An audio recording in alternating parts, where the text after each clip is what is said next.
Magandang araw mga kaibigan. Pag-usapan naman natin itong pagpuna o pagbatikos ni Attorney Ferdinand Topacio sa mga sagot ni Yusek Claire Castro sa isang survey, yung SWS survey, na kung saan lumalabas na dumadami ang nagugutom na Pilipino. Nako, pinagtawanan ni Attorney Topacio itong sagot ni Yusek Claire Castro. Okay, pakinggan natin itong short clip na ito. Ay mali daw yung survey company, sabi ni Attorney Claire. Mas magaling yung explanation ni Attorney Castro, Claire Castro, kung bakit daw tumaas ang insidente ng self-rated hunger sa Pilipinas. Kasi napahiya ang administrasyon eh. Sabi nila ay mali daw yung survey company, sabi ni Attorney Claire. Mas magaling pa siya sa mga survey firms na lihitimo, no? Social weather yata ang nag-survey noon. Sabi niya, mali daw ang methodology. Bakit daw? Tinanong yung mga tao kung nagugutom sila, nung sila ay gutom. Dapat tinanong sila kung sila ay busog. Alam mo, nung narinig kong may gano'n, nakala ko parody, akala ko nagbibiro eh. You cannot make this stuff up, baby! Talaga yung gano'n pala kakengkoy na mga tao ay totoong may gano'n, ano? Parang comedy lang eh. Unay na buhay. Napanood ko yung explanation ni Attorney Castro, Claire Castro, kung bakit daw tumaas ang insidente ng self-rated hunger sa Pilipinas. Kasi napahiya ang administrasyon eh. Sabi nila ay mali daw yung survey company, sabi ni Attorney Claire. Mas magaling pa siya sa mga survey firms na lihitimo, no? Social weather yata ang nag-survey noon. Sabi niya, mali daw ang methodology. Bakit daw? Tinanong yung mga tao kung nagugutom sila, nung sila ay gutom. Dapat tinanong sila kung sila ay busog. Alam mo, nung narinig kong gano'n, nakala ko parody, akala ko nagbibiro eh. You cannot make this stuff up, baby! Talaga yung gano'n pala kakengkoy na mga tao ay totoong may gano'n, ano? Parang comedy lang eh. Unay na buhay. Okay. Magbasa tayo ng mga comments. Magbasa tayo ng mga comments. Napanood ko rin yan eh. Sabi niya, dapat hindi lang minsanan isorbe ang mga tao kasi sinorbe mo, gutom sila, di isasagot nila gutom. Dapat balikan na naman mga 2 or 3 times na tanungin the same person kung wag mo silang timingan na nagugutom. Grabe, ano? Magbago akong magbasa ng mga comments. Ito, sinusubaybayan ko ang survey ng SWS kasi ang focus ng SWS na survey, quality of life ng mga Pilipinos. Kaya yung mga resulta ng survey nila, yung kumusta ang poverty rate, tumataas ba o bumababa, kumusta ang hunger rate, yung involuntary hunger na tinatawag, yung walang magawa. Kasi pwede ka ring magutom na voluntary, ibig sabihin nag-fasting ka. So itong sinosurvey ng is involuntary, yung walang makain. Tinatanong yan. Halos every month ata ang survey nila eh.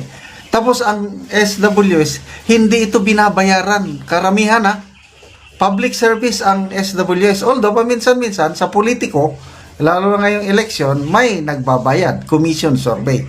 But kahit commission survey, tiwala ako sa resulta ng SWS dahil matagal na sila. Meron na silang credibility.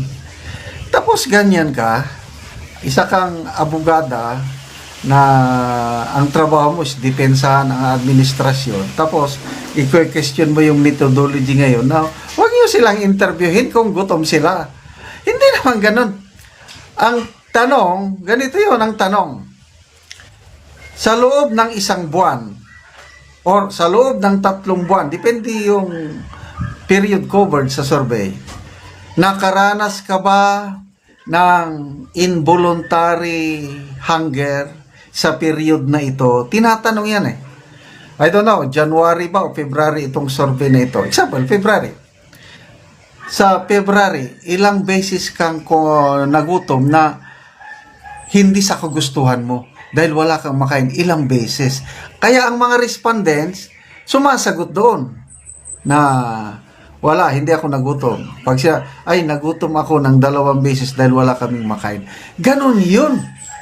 Hindi yung, nung tinanong, hindi pa kumain, gutom. Sinabi niya, kulang sa kaalaman si Atty. Claire Castro sa methodology. Kaya, kung sumagot siya, bahala na kung anong sagot, para lang madipensahan niya ang kanyang amo na hindi sila mapahiya dahil nakakaya sa administrasyong Marcos yung ganong result ng survey na ano ang programa nila. Example, DSWD, Zero Hunger by 2028. Ano ba? Ang Pangulo, ang kanyang legacy. Sinasabi niya ito sa kanyang mga speech. Ilang beses ko nang narinig. Gusto kong legacy na iwanan bilang Pangulo. Maalala ko na wala nang nagugutom na Pilipino sa aking administrasyon. Ganon. Napakataas na pangarap. Hindi naman masama yung mangarap. Kagaya yung pangarap na 20 pesos per kilong bigas.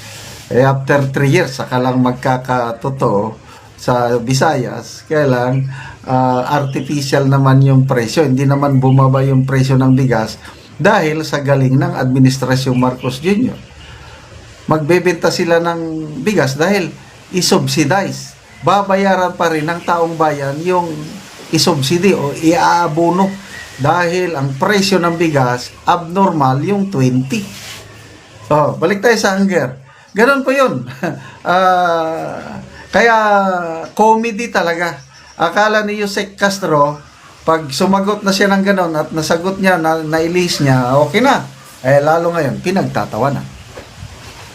Diba, nakakatawa. Kagaya yung sagot niya kay Mr. Ted Filon. Pinasabi ni Mr. Ted Filon, yung kaliwat kanan na ba everyday na mga krimen. Sabi niya, wala naman akong nakitang saksakan nung lumabas ako sa bahay. Wala naman akong nakitang snatching. Nagpunta ko sa palengke. So, not counted yan. Dapat makita ko para totoo. So, fake news lahat yan. Something like that. Kaya, ginagawa na siyang pulutan, sumsuman sa social media. That's the reality na maraming DDS na nagpapasalamat kay Yusek Claire Castro sa mga payag niyang ganun. Kasi, lalo daw niyang pinapabagsak ang rating ng kanyang amo. Kaya maraming DDS na ayaw matanggal sa pwesto si Yusek Claire Castro. Tuloy lang ang ganyang parody, ang ganyang comedy. Ang dami, pati yung PhilHealth issue, yung bakit mo gastusin ang pondo ng PhilHealth pagpatayo ng infrastruktura? Para daw makatulay. Para daw ang serbisyo ng PhilHealth makaabot sa liblib na lugar, kailangan mo ng tulay. Ay, the best spokesperson in history, Yusek Claire Castro.